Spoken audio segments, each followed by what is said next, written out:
나는 교회만 다니고 그렇게 하면 되는 거지 라고 생각할 때가 있어요. 저도 그랬습니다, 여러분. 제가 이런 말 안 했나요? 여러분, 비밀입니다. 비밀은 아니겠죠. 저도 좀 부끄럽지만 신학교를 다니다가 한번 자퇴를 했어요. 놀라지도 않으시네. 어느 순간에 신명기 강의를 듣고 있는데 너무 재미가 없어. 아무튼 그랬다는 겁니다.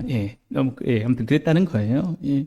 그래서, 내가 뭐 그럴 사람이냐. 내가 뭐 나를 헌신해서, 나를 들여서 하나님의 말씀을 전하고 나 같은 사람이 그냥 나는 그냥 음악이나 하면서 이렇게 재밌게 살면 이 정도면 되는 거지. 이렇게 생각했어요. 그게 바로 슬럼프. 그때부터 저는 조금 슬럼프의 기간을 보냈습니다만, 아무튼 그래요. 그때는 내 자신이 아무것도 아닌 것 같아. 주님의 은혜를 받았을 때는 주님 나를 쓰시옵소서. 나보다 더 주님을 사랑하는 사람이 없습니다. 주여 이렇게 하다가 주님 저 사람들은 다 목회할 수 있어도 나는 아닙니다. 이렇게 내 자신을 스스로 내가 다른 사람은 아니라고 하는데도 내가 스스로 나를 너는 아무것도 아니야. 너는 별 볼 일 없어. 내가 뭘 하겠어. 나를 그러는 거예요. 그게 바로 슬럼프. 운동선수도 그렇다는 거죠. 그렇게 잘하던 사람도 슬럼프에 빠지면 나는 못할 것 같아. 두렵고 떨리고 그렇다는 것입니다. 근데 여러분 중요한 게 뭐냐면 그 슬럼프는 겪을 수는 있지만 반드시 극복해야 된다라는 거예요. 저도 생각해 보니까 그 시절이 너무 암울했고요. 너무 참 안타깝습니다. 왜냐하면 여러분 우리가 신앙의 슬럼프를 겪게 되면 우리가 솔로몬의 예에서 볼 수 있듯이 그냥 제로가 되는 게 아니고 그 삶이 죄와 가까워지는 삶으로 바꿔버린다는 거예요. 우리가 선을 멈추면 그냥 제로에 멈추면 되는데 선을 행하다가 낙심하게 되는 순간 우리는 자연스럽게 어디를 향해서 빠지냐면요. 솔로몬처럼 갑자기 죄의 낙이 즐거워지는 거예요. 흥청망청 그냥 살아가는 게 재밌어지는 거예요. 더 심하면 악을 행하면서 이렇게 살아가게 되는 거예요. 그러니까 더욱더 우리는 선을 행하다 낙심치 말아야 된다는 것입니다. 위험하다는 거예요. 그냥 우리가 잠깐 신앙생활 멈추지 좀 쉬지 하면 그대로 유지가 될 거라고 생각을 하는데 그게 아니고 이상하게 멈추면 마이너스가 되는 거죠. 더 깊은 늪으로 빠지게 되는 거예요. 솔로몬을 보면 알 수 있어요. 이게 처음에는 한두 명 이렇게 만나다가 빠지니까 100명이 돼도 감각이 없어. 700명, 800명 돼도 1000명이 더 감각이 없어요. 완전히 좀 심한 말로 저도 엊그제 들었습니다만 마탱이가 가는 겁니다. 제가 새롭게 들었어요. 그 마탱이를. 아무튼 이 데살로니가 교회도 마찬가지였거든요.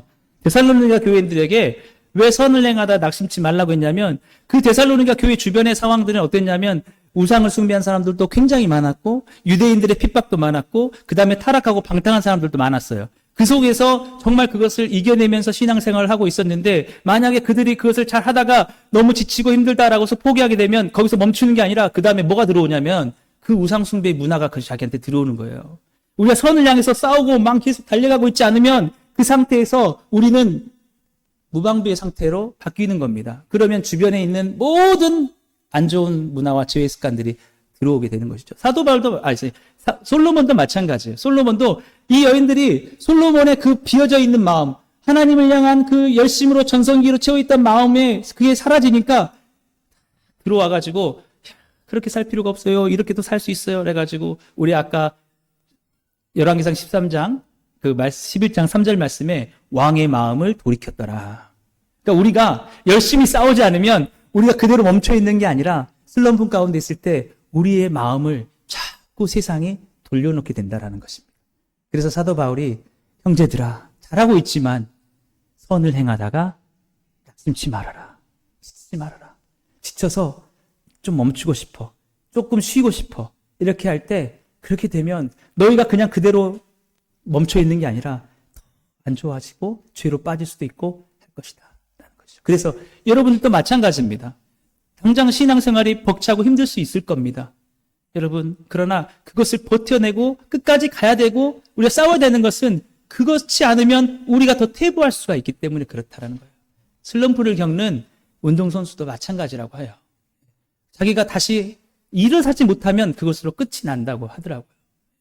그래서 우리는 신앙의 슬럼프를 정말 잘 극복해 내가야겠다라는 것입니다. 예. 그래서 사랑하는 여러분, 중요한 것은 어떻게 하면 우리가 그 슬럼프를 극복할 수 있는가라고 하면 하나님의 사랑을 생각하는 것입니다.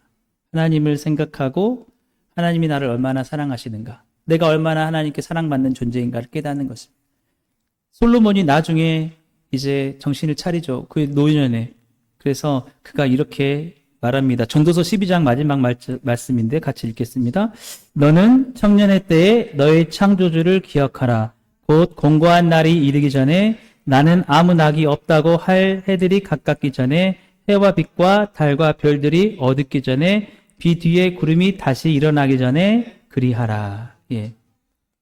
솔로몬이 이제 나중에 돼서 하나님의 은혜로 하나님을 깨닫게 된 거예요. 창조주 하나님이 다시 한번 생각났어요. 그동안 막 정신없이 거기에 빠져 있다가 내가 왜 이러지?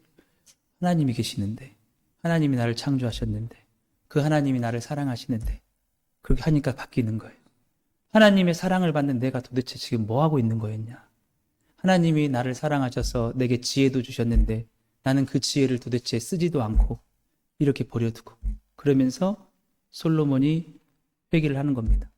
그러면서 다시 자신의 왕국을 돌아보니까 너무 가슴이 아픈 거예요. 자신이 그렇게 그 슬럼프에 빠져 있는 동안에 나라는 완전히 망가졌고, 나라는 깨졌고, 많은 사람들은 억울함 속에 호소하고 있고, 정의는 사라져버렸고. 그런데 중요한 게 뭐냐면 너무 늦었다라는 거예요. 너무 늦게 깨달았다는 거예요. 조금 더 힘이 있었을 때, 조금 더 빨리 알았더라면 좀 더 그 나라를 세울 수 있었을 텐데. 그래서 솔로몬 이후에 이제 나라가 완전히 나눠지게 되는 거죠. 예. 그래서 솔로몬이 내가 끝까지 선을 위해서 살았어야 될 존재인데, 내가 하나님의 사랑을 받는 존재인데 내가 왜 그것을 잊어버렸을까? 하나님의 사랑을 깨닫는 순간 다시 한번 일어나는 겁니다. 그래, 내가 처음에 주님께 지혜를 달라고 했을 때 그 마음, 내가 너에게 금을 줄까? 너에게 무엇을 줄까 할 때, 하나님, 나는 재판을 잘하고 싶어요. 나는 억울한 사람들을 제발 좀 풀어주고 싶어요. 하나님, 내게 지혜를 주십시오 했던 그 마음이 다시 생각나는 거예요. 하나님, 내게 남은 시간이 얼마 없지만 이제 남은 시간 나를 사랑하셔서 나에게 그 지혜를 주시고 재판할 수 있는 그 능력을 주신 주님, 내가 그것을 위해서 사용해보고 싶습니다 라고 그렇게 말하는 것이죠. 그러면서 이 전도서 말씀을 마무리하면서 여러분들에게도 동일하게 말하고 있는 것입니다. 하나님을 생각하라. 여러분 한번 생각해 보십시오. 예수님을 생각해 보십시오. 예수님의 우리에게 주신 구원과 십자가의 그 사랑을 생각하시고, 여러분 천국의 소망을 생각하시고, 여러분 부활을 한번 생각해 보십시오. 주님이 다시 오실 것을 생각해 보십시오. 그러면 여러분 지금 어떻게 살겠습니까? 여러분 그 사랑이 여러분 가운데 주어진다면 여러분의 재능을 이제 어떻게 사용하시겠습니까? 예수님이 여러분을 너무 사랑하셔서 자신의 생명을 다하셔서 여러분을 위해서 죽으셨다면, 여러분 그것을 생각한다면 여러분 지금 어떻게 살고 싶겠습니까? 여러분, 나를 살리신 주님, 주님이 나를 위해서 모든 것을 주셨고 나를 생명을 살리셨기에 대해 나도 나에게 주신 재능, 여러분의 재능이 무엇인지는 모르겠지만 각자 다르겠죠. 그렇지만 그것을 통해서 나도 정말 주님을 위해서 많은 영혼들을 살리기 위해서 그렇게 살아가겠습니다. 여러분 그렇게 하지 않겠습니까? 그래서 솔로몬이 13절 14절에서 이렇게 말합니다. 그러면서 전도서가 끝나죠. 우리 마지막으로 같이 읽겠습니다. 시작. 일의 결국을 다 들었으니 하나님을 경외하고 그의 명령들을 지킬지어다. 이것이 모든 사람의 본분이니라. 하나님은 모든 행위와 모든 은밀한 일을 선악간에 심판하시리라. 그래서 여러분, 우리에게 슬럼프를 극복할 수 있는 유일한 방법은 그거예요. 하나님을 생각하고 하나님이 나를 얼마나 사랑하시는가. 그 십자가를 바라보면서, 십자가에서 나를 위해서 죽으신 주님. 여러분, 놀랍게도 저도 마찬가지고요. 그 하나님의 사랑을 생각할 때 내가 얼마나 소중한 존재인가. 나는 부족하지만 주님이 나를 이렇게 사랑하시니 내가 모든 것을 할 수 있을 것 같아. 주님, 하나님이 원하신다면 내게 부족한 재능이라도 이 모든 것을 주님 앞에 드리고 싶습니다. 이렇게 된다라는 것이죠. 그래서 여러분 정말 여러분의 삶 속에는 슬럼프가 없게 되기를 주님으로 축복합니다. 신앙의 슬럼프가 없고 있더라도 여러분 빨리 극복할 수 있게 되기를 주님으로 축복합니다. 그래서 여러분 혹시 영화 신들러 리스트를 아십니까? 여러분 제가 어렸을 때 좀 봤는데 2차 세계대전 때 그 유대인에게 히틀러가 엄청난 학살을 가했었죠. 그랬을 때 이 신들러는 그 당시 엄청난 부자였습니다. 재산이 엄청 많았어요. 근데 이 옆에 있는 사람이 이제 배우예요. 배우인데 신들러가 어떤 얘기를 들었냐면 이 유대인들을 살릴 수 있는 방법이 있다는 거예요. 그 방법이 뭐냐면 한 사람 한 사람에게 얼마의, 제가 금액은 모르겠어요. 아무튼 그 금액을 주면은 이게 살릴 수 있다니까 신들러가 자기 전 재산을 다 들어가지고 그래, 그렇다면 내가 빈털터리가 되더라도 내가 이것을 다 해서 사람을 살리겠다 라고 한 거예요. 그게 쉰들러 명단 리스트가 된 겁니다. 쉰들러의 명단. 유명한 역사적인 사실. 그래서 여기 보면은 이름이 나와 있긴 합니다. 잘 안 보이시죠? 깨알같이. 예. 어떤 사람들은 자기의 존재를 몰라서 자기가 얼마나 그렇게 선을 행하면서 살아갈 수 있는 하나님이 주신 재능을 가진 존재라는 것을 깨닫지 못해서 그냥 대충 살지 뭐, 내 돈 있는 거 플렉스하고 흥청망청 즐겁게 살지 뭐, 이렇게 살다가 나는 갈 사람이야 이렇게 하지만 신들러 같은 사람들, 우리가 하나님 안에서 슬럼프를 극복하면 어떻게 되냐면 나는 그럴 사람이 아니지. 저도 그렇습니다. 여러분 조금 유튜브를 많이 보시는 분들에게 죄송하지만 이렇게 가끔씩 보다가 시간이 많이 조금 오버가 될 때 있잖아요. 그러면 내가 지금 이렇게 시간 보낼 사람이 아니지. 지금 내가 주님을 위해서 읽어야 할 책이 얼마나 많은데, 제가 어제도 저기 뒤에 제 서재를 보면서 시간만 있으면 더 읽고 내가 주님 설교 준비해야 될 텐데, 예. 막 이런 마음이 막 너무 들었어요. 예. 그게 된다는 거예요. 내가 하나님의 사랑을 깨닫지 못하고 내가 소중한 존재인지 모르면 하루 몇 시간 상관없어. 뭐 내가 뭐 이렇게 살다가 그냥 죽으면 되는 거, 이렇게 생각하거든요. 근데 하나님의 사랑을 생각하면은 내가 이렇게 하면 되겠는가? 하나님의 사랑을 얼마나 받는 내인데 우리가 돈을 쓰더라도 내가 이렇게 쓰면 되겠는가? 하나님이 나를 살려주셨는데 나는 정말 이것을 귀하게 써야 될 존재다. 이렇게 된다는 거죠. 근데 제가 마지막에 엄청 기억에 남는 장면이 뭐가 있냐면, 여러분 보셨는지 모르겠어요. 쉰들러가 살리고 나서 이제 돈이 다 떨어진 거예요. 그래서 아직도 살리지 못한 사람들이 있는데 신들러가 물어보는 거예요. 아직도 그러면 죽어야 될 사람이 몇 명인가? 라고 했더니 몇 명 있다는 거예요. 그러면서 안타까워하는데 이렇게 하다가 자기 손을 본 거예요. 근데 손에 뭐가 있어요? 반지가 있어. 반지가 있는데 막 울면서 그러는 거예요. 그러면서 이람한테 얘기하는 거예요. 내가 이 반지를 팔았더라면, 예? 내가 한 명, 두 명 더 살려낼 수 있었을 텐데. 예. 이렇게 얘기하는 거죠.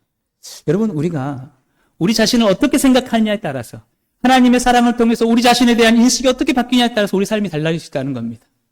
우리가 하나님의 사랑으로 가득 차면, 하나님이 나를 사랑하셔서 십자가에서 나를 위해서 죽으시고 그 십자가의 고통을 다 참아내셨던 것을, 그만큼 내가 사랑받는 존재라는 것을, 하나님이 나를 위해서 모든 것을 주시고 나에게 영원한 생명을 주시고 나의 죄를 용서하시고 나에게 천국의 영생을 주셨다는 것을 우리가 깨닫고 우리가 알게 되는 순간에 우리 자신은 바뀌는 거예요. 그러면 우리에게 뭐가 보이느냐? 많은 영혼들이 보이는 겁니다. 그냥 살아가는 이 삶의 그냥 삶이 아니라 지금도 방황하는 사람들, 방탕한 사람들, 복음을 전해서 구원해야 될 사람들, 마치 내가 쉰들러가 된 것처럼 저 사람들 내가 다 구원해야 되는데, 마치 쉰들러가 내게 몇 달러만 더 있었다면 한 것처럼 그런 마음이 든다라는 거죠. 저도 그렇습니다. 살면서 저는 많은 은혜를 받아서 극복하게 되었고 지금 열심히 살아간다고 하는데, 주님 내게 조금만 더 힘이 있었다면, 주님 내게 조금만 더 시간이 있다면, 주님 내게 조금만 더 물질이 있었다면 이 지역을 위해서 더 할 일이 많을 텐데요. 여러분, 그게 보이지 않습니까? 이 지역을 살아가면서 이 화순을 여러분 바라보면서 여러분 그게 보이지 않습니까? 예. 이 슬럼프에 빠지면 잘 안 보입니다. 솔로몬도 마찬가지예요. 거기에 1000명의 그 여인들과 놀 때는 왕이여, 진짜 억울한 일이 있습니다. 제발 한 번만 재판해 주십시오 하는데 안 보여요. 근데 이제 극복하고 나니까 이제 할 일이 보이는 거예요. 여러분에도 이 지역 안에, 이 화순 지역 안에 주님이 사랑하는 영혼들을 위해서 할 일이 여러분들 가운데 더욱더 많이 보이게 되기를 주님을 축복합니다. 예, 막 여러분들 할 일이 넘쳐나는. 예, 그래서 여러분 제가 오늘 이제 거의 막 끝나가는데 제가 그 청춘이라는 그 좋은 시가 있더라고요. 그걸 제가 여기 그 주보에다 더 묵상에 실었는데 우리가 어떻게 하면 슬럼프에 빠지지 않고 빠져도 극복해 나갈 수 있을 것인가? 언제나 우리는 청춘 같은 신앙을 유지할 수 있을 것인가? 그게 바로 하나님의 사랑이다라는 거예요. 거기에 대해서 제가 오늘 조금 여러분 같이 한번 읽어봤으면 좋겠습니다. 혹시 주보가 계신 분들은 같이 보시고 있으신 분들, 없는 분들은 그냥 잘 들어보십시오. 사무엘 울만 청춘. 같이 읽으실 분은 같이 읽어보겠습니다. 청춘이란 인생의 어느 기간을 말하는 것이 아니라 마음의 상태를 말한다. 그것은 장밋빛 뺨, 앵두 같은 입술, 하늘거리는 자태가 아니라 강인한 의지, 풍부한 상상력, 불타는 열정을 말한다. 청춘이란 인생의 깊은 샘물에서 오는 신선한 정신, 유약함을 물리치는 용기, 안위를 뿌리치는 모험심을 의미한다. 중간 생략하고요. 영감이 끊어져 정신이 냉소나는 눈에 파묻히고 비탄이라는 얼음에 갇힌 사람은 비록 나이가 20세라 할지라도 이미 늙은이와 다름없다. 그러나 머리를 드높여 희망이란 파도를 탈 수 있는 한 그대는 80세일지라도 영원한 청춘의 소유자인 것이다. 아멘. 여러분 간절히 바라는 것은 이 십자가의 사랑, 여러분을 위해서 죽으신 예수님의 그 사랑, 그 선을 행하다가 지치지 않으시고 여러분들을 구원하신 이 사랑이 여러분의 가슴 속에 정말 늘 간직되어서 여러분의 평생이 늘 시들지 않는 푸릇푸릇한 비전과 꿈으로 하나님을 향한 열정으로 늘 가득히 살아나는 그런 여러분의 신앙의 소유자가 되시기를 주님으로 축복합니다. 언제나 슬럼프는 찾아올 수 있지만 그것을 주님의 은혜 안에서 늘 극복하시고 반드시 기억하십시오. 여러분은 소중한 존재라는 것. 그리고 여러분을 통해서 하나님은 또 다른 열매를 맺기를 원하신다는 것을. 그렇게 살아가시는 여러분 될 수 있기를 주님을 축복합니다. 예, 우리 이 시간 아까 우리 불렀던 찬양 우리 함께 부르면서 헌금하는 시간 갖도록 하겠습니다. 우리 감사해요 깨닫지 못했었는데 또 하나 열매를 바라시며 우리 함께 찬양 부르시고